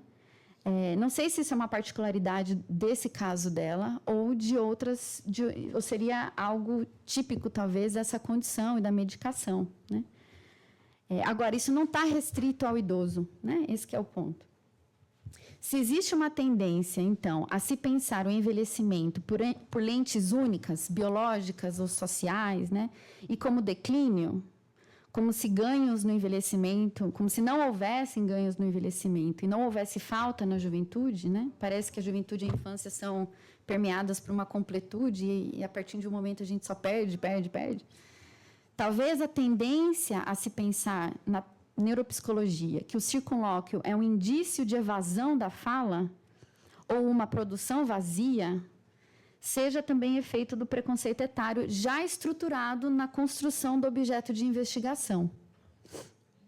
Uma forma necropolítica, na minha opinião, de avaliação da produção linguística, que a impede de ser tomada como produção criativa ou pragmaticamente orientada. Pode passar o slide. Para mim, essa é a atualidade da neurolinguística discursiva. Esse entrelaçamento de questões biológicas, como a Fernanda falou, né? A gente fica com a pergunta, com o problema. Na medida em que ela se constitui como uma área comprometida em pensar questões do normal e do patológico, por meio de um raciocínio linguístico orientado discursivamente, portanto, histórico e político, ela contribui para que a elasticidade ou o trabalho com e sobre a linguagem, os recursos semióticos, linguísticos, todos empregados nesses processos de significação, que isso seja reconhecido, que isso exista nos espaços onde a linguagem e os sujeitos estão sendo avaliados, combatendo, para mim, projetos necropolíticos como o idadismo na clínica, numa certa clínica, né? Assim como os demais trabalhos realizados na área, eu defendo... Pode passar. Eu defendo, portanto, que a pesquisa em neurolinguística, seja no campo teórico ou clínico, se dá no entrecruzamento ético-onto-epistemológico, segundo Bakhtin, Barad e Pryor. Ou seja, ele deve reconhecer a indissociabilidade da ética, da ontologia e da epistemologia no avanço da compreensão dos fenômenos da linguagem. E aí eu gostaria de encerrar minha fala dizendo um pouco da emoção de estar aqui, nessa que foi a minha casa há 15 anos, por 15 anos, e gostaria de dizer que se eu estou aqui tão pequena, como eu brinquei ontem, né? O que eu estou fazendo aqui? Eu só tenho 5 anos, ao lado da Fernanda, com uma carreira consolidada, com um trabalho tão relevante para a área, é porque eu tenho pessoas formidáveis na minha trajetória de formação, né? Especialmente a minha, para sempre, orientadora, de quem eu tiro a paciência. Ai, Lari, não fala assim. Que está aposentando, para a tristeza do IEL, e a quem eu gostaria de dedicar essa minha fala. Eu gostaria de dedicar também à professora Maria Irmã Hadler-Codri, a Masa, que admiro profundamente, tanto por sua brilhante trajetória acadêmica, quanto por sua luta aguerrida para que os sujeitos afásicos e as crianças com diagnósticos inventados, como a gente bem sabe, pudessem existir, né? Esse trabalho que a neurolinguística faz, teórica e analiticamente, enfrenta grandes narrativas e ideologias de língua, de cognição, de doença, de saúde, né? Mas continua forte nas sementes, nos filhos que vocês plantaram, né? Nas sementes que plantaram, nos alunos que criaram, alimentaram, nutriram. Vocês abriram um caminho que não se fecha, que não tem fim. Ele tem outras formas, né? Talvez não tão imaginadas por vocês, mas ele segue forte e íntegro em sua proposta de enfrentamento de situações de opressão que operam por meio da linguagem, né? Na clínica e fora dela, e de contribuição aos estudos linguísticos. Obrigada.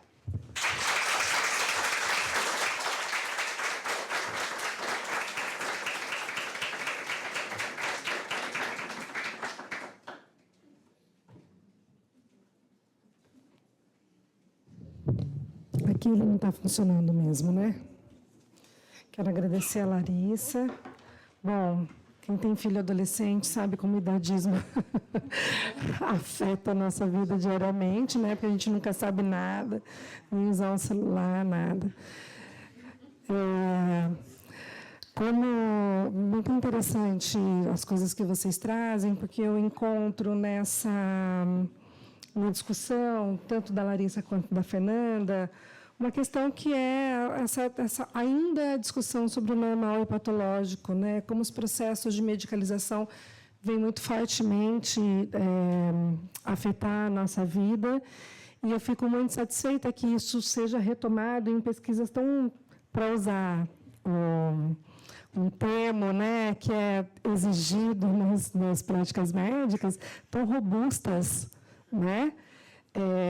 A partir da linguística, com contribuições, né, tão marcantes, para a gente, aos poucos, né, a gente sabe que, como você falou, a gente é tão pequenininho nesse universo das pesquisas que são realizadas e tal, mas como isso contribui para o dia a dia. Você vem trazer o nome da professora Rosana e da professora Maza, já tomando a liberdade aí dessa aproximação, como elas são conhecidas aqui. Elas não começaram do fim, né? Começaram produzindo suas pesquisas, fazendo perguntas justamente a essas coisas que tanto nos incomodam e que a gente, por tanto tempo, tomou como normal, como natural, né? Eu estive em uma banca recentemente lá na USP com o pessoal do Ministério da Saúde, com saúde bucal. E uma das perguntas que a Anísia fez para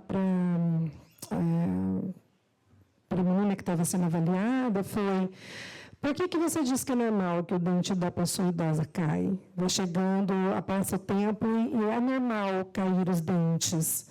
Não é normal. A gente toma pouco cuidado com a saúde do idoso porque o idoso parece não servir mais aos propósitos da sociedade capitalista, né, como ela se coloca aqui.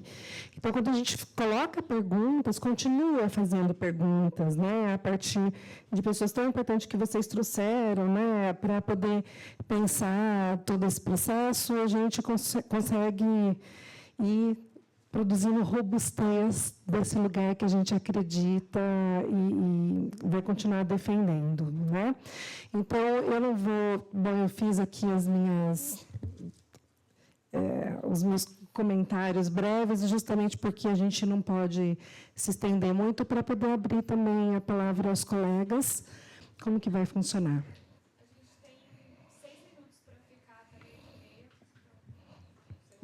E aí, depois disso, a gente pode continuar as discussões. Pode ser? Quem gostaria de tomar a palavra?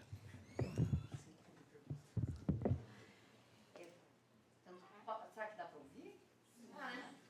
Tanto para a Larissa quanto para a Fernanda, acho que as perguntas vão um pouco na mesma direção, embora... Para a Fernanda, quando eu vi você mostrando todo o escopo do trabalho, tudo que você faz, e você mostrou as conversas, por exemplo... Não sei se entende bem, com escolas, eu fiquei pensando um pouco na devolutiva, digamos, do que é o trabalho de pesquisa. Aí, se você... Fiquei curiosa para entender como é que ele volta para esses espaços que estão aí trazendo essa preocupação com TEA, no caso de quando não é verbal, né? Por exemplo, como é que volta esse trabalho? No caso da Larissa, um pouco nessa linha também, pensando nessa... neurolinguística discursiva que está preocupada em pensar a questão do idadismo. Eu adorei, achei muito bacana você trazer, eu adoro a temática, gosto muito, eu fiquei muito contente de ver o que você propôs, e fiquei pensando também como é que isso volta para uma prática clínica, pensando, por exemplo, em contextos bastante pessoais. Por exemplo, no meu caso, eu vejo quando eu vou com a minha mãe ao médico, e estou eu e a minha mãe, e o médico olha pra mim, então, e ela? Porra, bicho, fala com ela, né? Então, sei lá, tô querendo saber o quê, basicamente. Então, como é que essas reflexões, como é que você vê essas reflexões contribuindo para uma outra prática clínica hoje?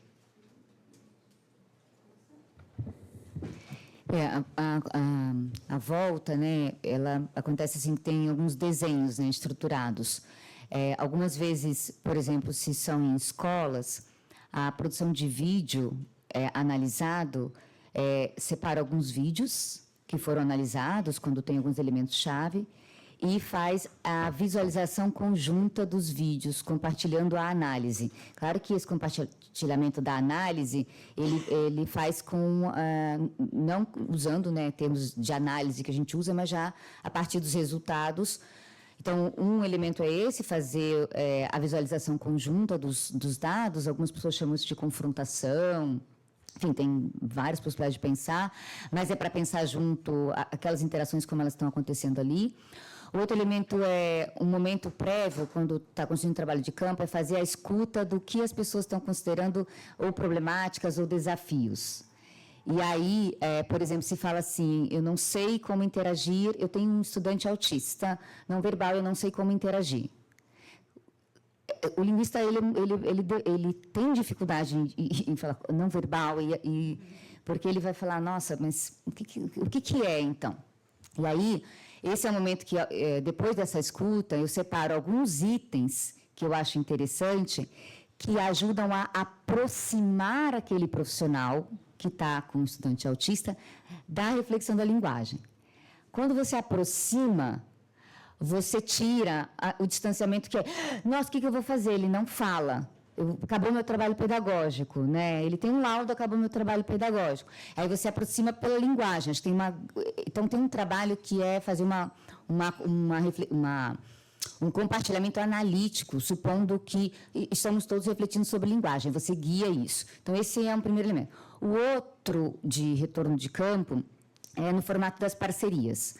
Então, tem uma parceria grande com o Unifilink ITEA, que é o Núcleo de Investigação de Linguagem, né, e Autismo da Unifesp, composto majoritariamente por fonoaudiólogas, a professora Jaci Pericinoto e a Ana Karina Tamanarra, e um grupo, por exemplo, com grupos de pesquisadores em dança, em corpo, tal. Essas parcerias, elas promovem, assim, olhando linguagem a partir dessa perspectiva, análise multimodal, produção de vídeos, documental, tipo de análise miúda ali da parte da transcrição e tal, como que, algumas colaborações expressas em coautorias, né, em publicações compartilhadas, marcadores para atenção compartilhada, o olhar mútuo. Mas tem muita atenção compartilhada acontecendo sem olhar mútuo. Então, descrições de configurações interacionais em que a atenção está compartilhada na posição lateral, sem direcionamento de olhar. Então, esse é um outro que eu considero que é uma forma de feedback, que é quando você vai conversar com um outro campo e ver se esses resultados promovem uma reflexão. Isso se expressa nas publicações. E o outro, que esse material, né, que eu acho que, né, que eu tenho falado da dança e do corpo, é que a gente começou a perceber que tem muitos pais, né, de crianças autistas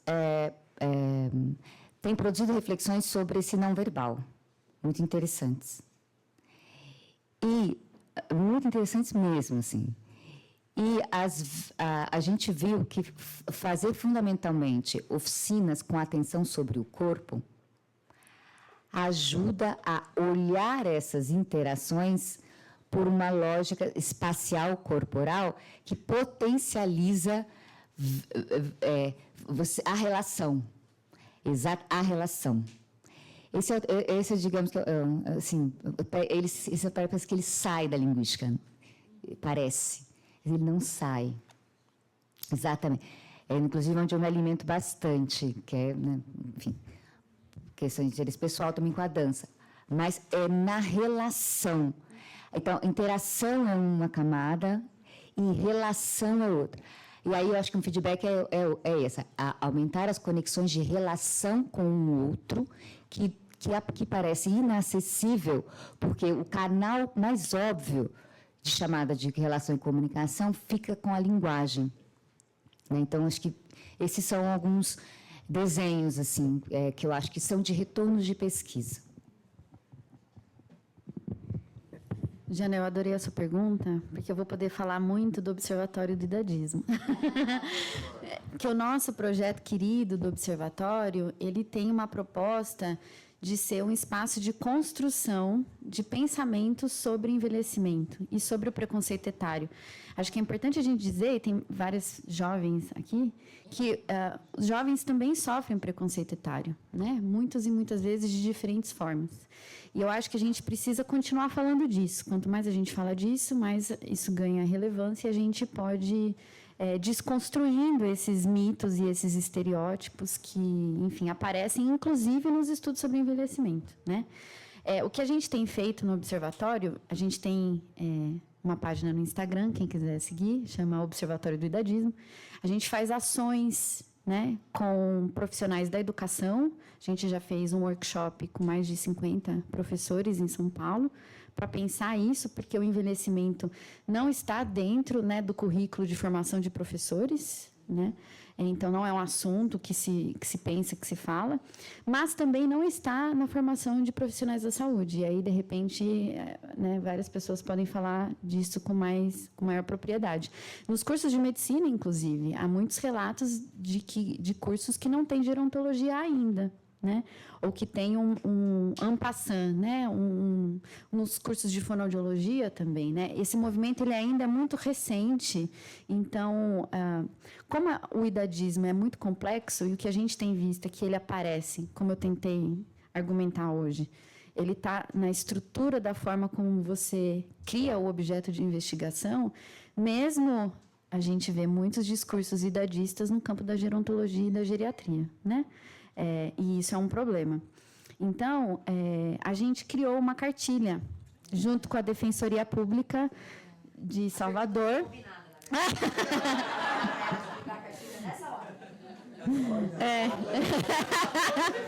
Inclusive, eu só tenho 2, e um é para a Rosanita, que a gente não entregou para ela. Então, um pode ficar com você. Nessa cartilha foi uma proposta da Defensoria, na verdade, de uma colega, que é a Salete, né, que é uma assistente social que trabalha muitos anos no CRAS e que conhece o Marcos, né, e a partir disso a gente elaborou, a gente escreveu isso com os alunos, então os alunos aprenderam a elaborar sobre isso. E a ideia dessa cartilha é que ela seja utilizada em espaços de formação, com médicos, né? E eu gostei do seu exemplo, parece que foi realmente muito combinado, porque um dos exemplos que a gente tem aqui é: quando você estiver fazendo algum atendimento com algum idoso, olhe para ele, converse com ele, não fale com o cuidador, né? É uma tendência prática, é básico, é simples, mas a gente ontem estava conversando, né, sobre... posso contar? A Rosana estava contando sobre o pai que foi passar com uma médica, né? Estava na cadeira de rodas, neuro. Entonações diferentes, prosódio. Eu estou muito pega pela mesa da prosódio. A médica não olhou para ele, não conversou com ele, né? É um homem de 94 anos, com suas questões médicas e etc. Mas é isso, né? Que formação é essa? Que, enfim, você não precisa ser idoso para passar por isso. Qualquer um que tenha uma história com a medicina sabe que pode ser muito difícil, né? Mulheres são tratadas, né? Masa estava compartilhando com a gente a dificuldade de encontrar diagnóstico. A gente tem aqui a Bruna, maravilhosa, que pode falar disso muito, né? Essa dificuldade da gente ser ouvido. Então, é um processo longo, como tantos outros de enfrentamento de preconceitos, que é de desconstruir isso, né? De resistir, de encontrar caminhos para a gente falar disso. Então, a gente tem a versão online, gente, digital, né? Então, vocês podem acessar. Sim.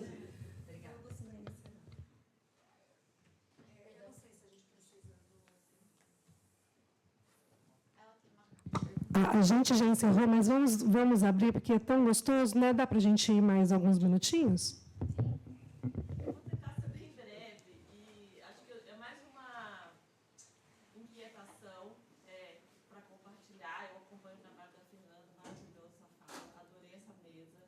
Eu acho que é mais uma mesa para a gente alejar o gel. E pensando nisso, alejar a linguística e alejar o curso de letras. Eu não sou especialista nisso, eu trabalho com língua de sinais, por isso que me aproximo da linguística creepy.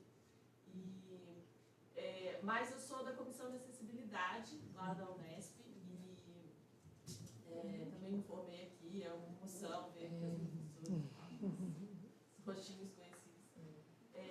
E eu queria saber da Fernanda esse número, né, 1 para 54 em 2020, isso inclui adultos.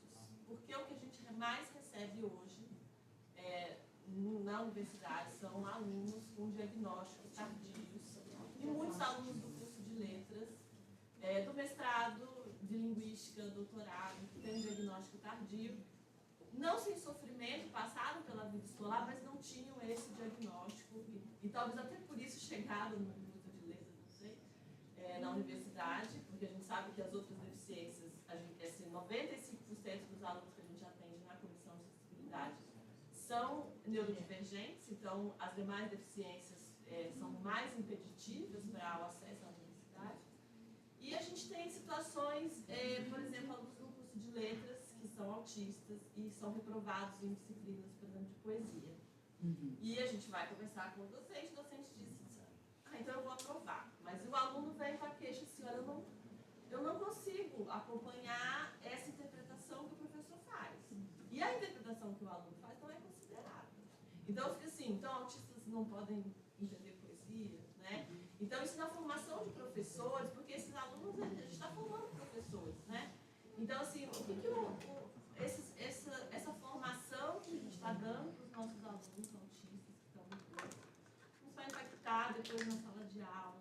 Essa resistência dos docentes em ter alunos autistas, por exemplo, falando, mas o que ele está fazendo aqui? Eu não estou preparado para dar aula para uma pessoa autista. Então, isso são coisas que a gente escuta cotidianamente na comissão de acessibilidade. E às vezes assim, então a gente aprova. Então a gente aprova porque a gente não tem como avaliar. Vira café com leite. Exatamente, não tem como avaliar esses alunos. São alunos que algumas disciplinas, por exemplo, fonologia, às vezes eles vão super bem, porque é uma disciplina bem objetiva, assim. Aí poesia, coisa mais do texto, eles têm outras coisas. E isso não aparece, né? Isso que eles podem trazer, isso não é levado para a sala de aula. Então é mais uma inquietação, assim, que a gente vive. Obrigada, né, pela pergunta. Na verdade, assim, ela sinaliza, esses são aspectos que já têm, felizmente, sido bastante, assim, refletidos. E algumas produções já têm começado a organizar as pautas, digamos assim, e os pontos. Então, assim, a subnotificação do diagnóstico do autismo é um aspecto relevante, ele se intersecciona com questões de gênero, então esse tem sido um campo de estudos e investigações importante, né, que leituras de comportamento mais considerados mais aceitáveis para mulheres do que para homens, então alguns comportamentos que mascarariam, por exemplo, né, debate sobre a camuflagem também, mascarariam alguns, subnotificariam alguns diagnósticos. Então, de um lado, se perguntar, será que esse número de 1 para 4, né, a cada um diagnóstico em meninas, 4 meninos para autismo, pode ser revisto à luz desse debate, que é pensar subnotificação do diagnóstico de meninas, crianças meninas e depois mulheres autistas, que vem se retomando a partir da publicação de pesquisadoras autistas que escolhem esse tema e que vão mostrar, por exemplo, que o diagnóstico tardio acontece muito com mulheres também. Justamente tem uma identificação, já está dentro do espectro, mas vão problematizar isso depois. Então, esse é um tema importante. O outro, o estudo da incidência, né? Esse também tem sido debatido, os elementos da incidência. Então, às vezes fala, tem uma epidemia do autismo, agora todo mundo é autista e tal. As coisas não são assim. O que há é uma precisão maior dos instrumentos de rastreamento, mudanças no acesso aos sistemas de saúde e mudanças também classificatórias do DSM, que vão ampliando aquilo que vai entrar dentro. Então, assim, um conjunto de fatores vão incidindo sobre esse aumento, né, do número notificado de diagnóstico de autismo. O outro elemento que tem sido interessante é o autodiagnóstico.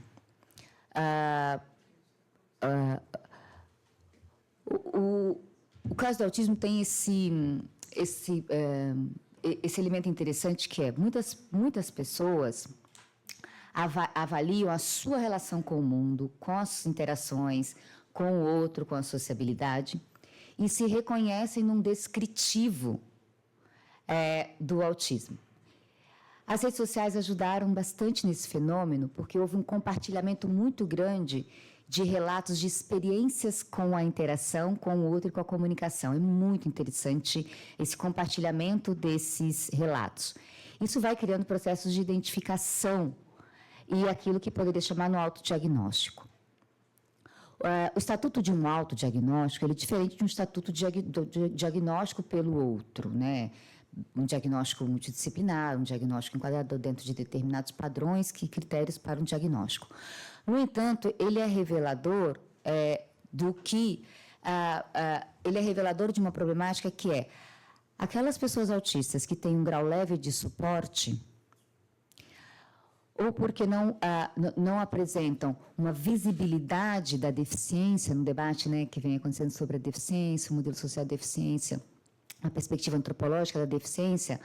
A Anaí Mello, uma antropóloga aqui na Unicamp que trabalha, né, com esse tema, vai falar, olha, como é que entra nessa problemática, como é que se intercruza a subnotificação diagnóstica, o não acesso ao serviço de saúde, porque não são iguais, né, para todo mundo, e aquilo que está naquela margem de um diagnóstico de uma pessoa que tem menor grau de suporte. Então, eu acho que fiz um pouco um panorama para dizer que essas questões estão em debate.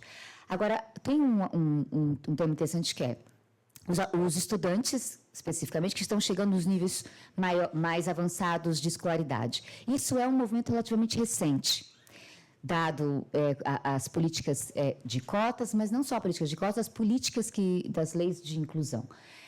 E também depois os diagnósticos. Então, eles estão chegando a níveis de escolaridade maior. Então, o Instituto Federal, por exemplo, tem incidência muito grande de alunos com autismo. Tem produzido muitas pesquisas com base nos institutos federais. Uma, por exemplo, que é uma tese, né, que eu pude orientar, Andréa Costa, ela fez um trabalho que era justamente sobre isso. Se os alunos autistas teriam mais dificuldade com disciplinas, literatura e tal, e depois matemática, institutos federais e tal. E aí você vai ver nos relatos desses alunos a perspectiva deles com essas disciplinas. Ora tem a ver com elementos de conteúdo escolar específico, que poderia, né, combinar num plano individualizado de ensino e tal. Ora tem a ver com elementos da interação, que é um elemento mediador importante para os processos de aprendizagem também instruídos. Então, é interessante ver isso. A interação ela é importante para você construir, estruturar elementos de aprendizagem, e a aprendizagem em si também é reveladora de elementos do autismo. Onde é que foi que a coisa não funcionou bem? Então, por exemplo, muitos alunos autistas que fazem relatos das suas experiências escolares têm uma percepção interessante e que dividem. Aqui foi na interação com o docente. Aqui é a minha forma de organizar o conhecimento. Fazendo uma metacognição de forma de organizar o conhecimento, ela é super interessante. Então, eu fico... E aí tem outros estudos sobre isso. Essas são temáticas que estão aí. A universidade também. Né? Eu tenho muitos alunos autistas, tenho orientandos autistas. Né? Estamos preparados institucionalmente para uma variabilidade de padrões e perfis neurocognitivos nas interações? Não. Mas serve isso para várias outras condições, né, que é um pouco para várias outras. Por isso que a perspectiva que radicaliza, né, alejar a linguística, uma linguística CRIP, ela tem essa potência por isso. Olha, os formatos que nós pensamos para organizar as interações, eles estão em formatos muito restritos das potências criativas de plasticidade que as interações têm. A gente organiza o mundo de uma forma normativa, muito normativa. Né? Então, agora, tem uma publicação que chama Autismo e Linguagem, publicada por 2 linguistas, você deve conhecer, 2 linguistas autistas, que vão justamente questionar a relação metaforicidade-autismo, que, aliás, é um tema muito interessante mesmo, assim. Não é metaforicidade como uma coisa toda e sentido figurado. Pode ser para algumas coisas e outras. Ou ainda levantamentos de blogs de autistas escritores literários ou artistas, né? Então, assim, fiz aqui um panorama para dizer que acho que a questão que você traz, ela é permanente, a gente fica com ela, mas, né, acho que eu até falei demais, mas queria só fazer não deixar de registrar uma coisa. Eu estou me dando conta, nos últimos 5 anos, que a perspectiva neurolinguística feita no IEL forma uma perspectiva para a linguagem, uma escola mesmo, que vai atingindo essa forma muito múltipla de pensar a linguagem e de promover essa humanização, é uma palavra que, mas de promover um entendimento da condição humana muito ampliado, né? Então, acho que nesse sentido, né, Rosana e Masa que estão aqui, é impressionante isso, que o deslocamento epistemológico, ético, político, teórico e analítico que se faz quando sai do déficit do indivíduo para na relação da linguagem com o outro e no mundo, isso vai provocando, né? Como é que eu sou professora de estudantes autistas? Sendo uma professora sensível a aspectos de linguagem e de interação. Não é recebendo um manual de como dar aula para autistas, né? Então, isso é muito interessante pensar isso, né? Então, é um princípio mais do que um manual normativo de como fazer, um prescritivo, né? Assim, a gente agradece demais. A mesa foi fantástica. Tanto a Fernanda quanto a Larissa trouxeram coisas assim, que são super importantes. Obrigada pela homenagem. Assim, é tocante e é muito gratificante, porque ver vocês agora, né? Trazer essas questões, a Márcia fala os caminhos da neurolinguística, né? E ver que vocês estão trazendo todas essas questões super importantes para debate, que vão atingir, né, a clínica, a escola e todos os outros espaços sociais, é uma coisa assim, que mostra que esses caminhos estavam muito bem, não muito bem traçados, eles, na verdade, assim, foram acontecendo e é muito bom ver vocês aqui. Parabéns. Obrigada. Então, encerramos, agradecemos a presença de todos, especialmente da mesa. Vamos repetir, viu, Tiago? Vamos repetir isso daqui, esse encontro.